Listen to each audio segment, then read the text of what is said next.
Hello. On today's episode, I'm going to be talking about what is a career, a vocation versus a job, and a hobby and a profession. This topic has come about when I'm working with students, and I have come to realize that most of the time students do not understand the differences and are very confused when you ask them, what do you want to do when you grow up? So we'll be covering each of these different aspects of a profit of work or ways to make a living so that we can be able to tell the difference and also be able to pick what we want for our future, especially for students. So we'll start with the job. I look at a job as a bridge to something else. I look at a job as something that somebody chooses to do in order to make money. It's typically defined as a trade for money for your time. So you will always be paid for the job and you always get some form of training. It doesn't have to be a formal kind of training. It's just some little teaching that will help you achieve the task that you're given at hand.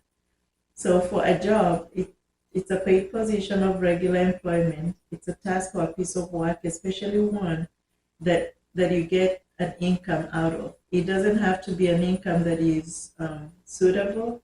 It's just a means to the end. A job is also looked at as something transactional. Like I said, you're trading your time for money, and it does not have to become what you've always done or what your livelihood will be dependent on. It's something that helps pay the bills, and it's something that you do just as a means to the end. People work jobs to make money and have jobs to just keep them to be able to maybe go to college or maybe just do a job. Like I see people say, I'm doing a side job to be able to pay for certain bills. Jobs are temporary. Jobs are supposed to be temporary. They're not supposed to be permanent. And jobs are mostly pay minimum wage. And so the income that comes from a job sometimes will not be enough for you to raise a family or to make a livelihood out of it. So when I'm talking to students, I'm always letting them know it's good to have a job, but it's not okay to just stay on a job unless you don't have an otherwise. You will find yourself trading your time for money, and you'll find yourself getting a minimum pay and minimum wage, therefore requiring you to do more hours of work to get the income that you desire or the income that will make you comfortable. So you'll end up doing 16, 18 hours of work, while else you would do eight to 5 and maybe make the same amount of money if you're in a different setting. So always consider a job as a temporary and as a bridge to something else. In one of my speaking engagements, I was talking to a group of students, and I told them this quote that I thought was really interesting, because jobs will always lead you to other jobs. So if you're working a job today, you maybe want to get another job to meet the income requirement that you want to meet or to be able to live comfortably. So you end up doing several jobs, which I call odd jobs. So whenever you're doing odd jobs, you always end up at an odd place in life. And ending up in an odd place in life is where you're having to trade so much of your time for money, giving up so much family time, giving up so much time with your kids, and not being able to build that part of your relationship. So odd jobs will always have you at an odd place in life. Treat them as a stepping stone. Do not stay at those jobs. Try to get some training or some skill that you can work at and be consistent at. Master a skill, and then you will eventually come out on the right side of life in general. So you do not want to stay at jobs. You want to keep moving. When you're doing a job, you just learn a skill. It doesn't have to be a specialized skill. It doesn't have to be something serious. You get to, for example, a retail shop, they teach you how to work a register. or you go as a restaurant as a waitress, you're taught how to do the waitress work, or you're going to the fast food restaurant where the cliche is where you learn how to flip burgers. So the skill that you get there is just to get the task done. It's not something that will most likely something that will challenge your thinking or something that will challenge most of your skills that you learn around everything else that you're doing. Is just getting the task done if you go get a job. The next item that we'll talk about is a career. A career requires skill and knowledge, which is knowledge acquired through either studies in a college or institution, or knowledge acquired by taking a course at the community college, or knowledge acquired through working hand in hand with a specialist to be able to learn what they do. Careers are occupations undertaken for a significant period of time of a person's life and with opportunities for progress. So you see, on a career, you have opportunities to grow and you have opportunities to progress career-wise and also pay. Careers pay better if you get yourself a career that you're growing and that you're developing in. You're guaranteed to also grow and develop in pay. So you do not just stay at the minimum wage like the job. You always have opportunities for growth as long as you're seeking them. The definition of a career also relates to a range of aspects of an individual's life, learning, and work. Career is also frequently understood to relate to work aspects of an individual's life. For example, when they call you a career woman, or they call you a career professor, a career manager. So it's related to the experience that you've acquired over time and the knowledge that you've acquired over time. It can also be defined as an individual's work related to other relevant experiences. There are experiences you've acquired over time, both inside and outside an organization. I found this interesting because I have been able to speak with adults who are seeking either to transfer careers and to move from one career to another and to be able to transition that way. And most of them usually say, but I've had all this experience, especially overseas.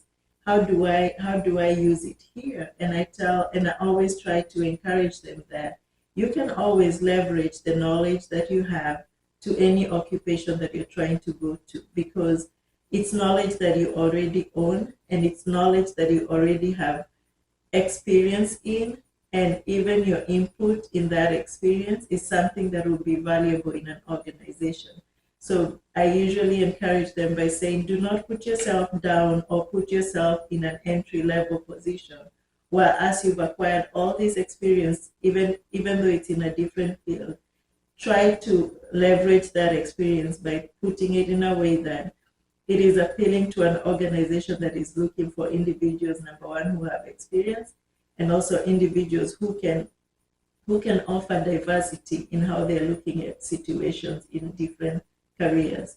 So your experience inside and outside any organization can be presented by you as a unique thing that will get you a career that you want, or in a field that you want to leverage it in. There are so many ways to leverage experience. There are so many ways to sell yourself. So these are some of the things I talk to when I'm talking to either college age students or even adults who come seeking consultation with me when they're trying to transition jobs. Examples of careers are either individuals who choose to be professional assistant. I give that as an example because it takes a special kind of skill for you to be able to always be assisting somebody, especially the big individuals in organizations like the CEOs or the CFOs. Being a professional assistant, you have to be able to harness skills that help you to be able to know what they need, when they need it, and when to book their flights, when to book their hotels, when to be able to handle responses for some of their communications and how to do that. And it takes a lot of skill and knowledge. It doesn't necessarily have to be like a formal education, but it's something that people make careers out of. So I've heard of professional assistants who make even six figures because they have perfected their skill in becoming that. Others are like receptionists or even babysitters. I've had babysitters who even are contracted or even very marketable because they've harnessed how to do the job, and not only do the job, sell themselves right for the value that they offer. So a career can be anything. A career can be anything that you make it to be, and also can be something that you are trying to build so that you get to the expertise level of that career. The other thing that I wanted to talk about is profession.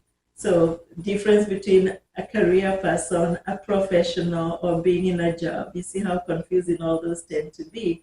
So being in a profession, it means that you're getting paid and getting paid well, and it involves a prolonged training and a formal qualification. What that means is that you have trained intensely for the work that you're doing. You're even being called a subject matter expert in the work that you're doing. Being called a subject matter expert equals pay. So you're getting paid pretty well for the work that you're doing because you've learned, you've taken the time to learn, you've taken the time to build your experience and your knowledge on that particular skill, and hence now you get a good pay. Profession examples can be either electricians, plumbers, mechanics, doctors, and anyone else in a field where they have harnessed the skill and they are able to get paid for the value that they provide. Professionals are usually in all fields, in every field, either medical or even in the banking industry or even in the IT industry, which I work in, HR industry. So it depends on how much skill you've acquired or how much knowledge you've acquired versus the experience that you have to be a profession in something. And especially nowadays, they're calling it a subject matter expert. So the other topic would be on a vocation, which is very confusing too, because most people think that being an electrician in a vocation or being a plumber, surprising, they intertwine. You can be an electrician because you're passionate about the wiring and the electrical part and the electrical aspect of everything. So it can also be called a vocation, because a vocation, to have a vocation, you have to have a strong feeling of a suitability of a particular career or a particular occupation. So a vocation can also be a personal calling or of a particular occupation to which someone feels they are called. People often choose their profession based on their skills and interests, while their vocation may be based on their religion and spiritual beliefs. Again, we've commonly known, especially spiritual leaders, to be in vocations. We haven't broadened enough that topic of a vocation to where we can even consider a doctor, a nurse, a teacher, people who have these professions that also borderline being a vocation.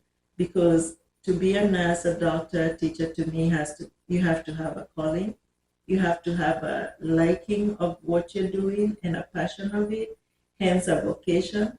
But it's a cliche that they say that a vocation is in the eyes of the beholder, because there are people who go into those professions thinking that, oh, I'm going to be a doctor to make a whole lot of money. Others go into it, I'm going to be a doctor because I want to make a difference.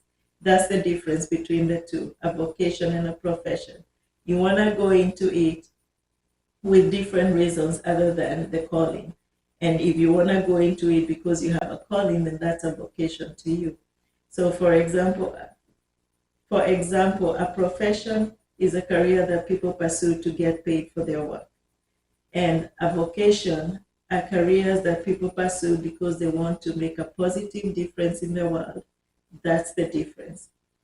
The other comment I would make about that is that your true calling might not pay much. So if if you have a calling, for example, you want to maybe, or you feel very happy collecting seashells, that's great. But realize that being a beachcomber isn't a job title that will pay you much. You can't even make a living out of it unless there's some very specific or very important jewels that you're collecting being a beachcomber that can then be sold to make money. So that's how you think about it, and that's how you look at it. The other thing is the confusion again between a vocation and a hobby is that hobby is something that you do for fun. You don't have to get good at it, and you don't get paid for it. Often people don't get paid for doing their hobbies. There are those that are lucky, or those who are fortunate to turn their hobbies into professions or careers or vocations. For example, we understand like Zuckerberg, the Facebook owner, was doing what he was doing as a hobby, or the Apple guy, Steve Jobs, was doing what he was doing, electronics and graphics and everything. He started off as a hobby, and then it eventually became what? Became either a profession, a career, and they became subject matter experts in that. Other individuals that are very fortunate to turn their hobbies into careers are maybe the major league sports individuals. There are some who do it for the money, and there are some who do it just for the passion of the game. So that's the difference. I hope this session has helped you better understand the difference between the career, the profession, the vocation, the hobby, and also gives you a better insight when you're choosing what you're doing, especially for my students, that you know which direction you want to take. In summary, I look at it as a job equals skills. That's it. Skill that will get the task done. And it's a bridge and a trade for your time for money. It's a bridge to something else and a trade for your time for money. The other thing that we talked about is a career and a profession. Those require skills. They require an interest and additional knowledge for you to get good pay and to be able to develop what you've learned and what you're working towards. A vocation requires skills, interest, and a meaning or purpose in your life. So it means a lot to you. It's a passion thing to be in a vocation. You want to be a priest, that's a vocation. You want to be a nun in the Catholic, that's a vocation, and that gives you a feeling of satisfaction. So your output on this is not necessarily pay. It's a feeling of satisfaction and a desire to make a difference. So that's the difference, and that's all we needed to cover for today. I hope this is helpful, and if you would like to reach out to me for any one-on-one consultation, my website details will be below. Also, please subscribe to my podcast and my YouTube channel to get notifications when I put out new content like this. Thank you so much for your time.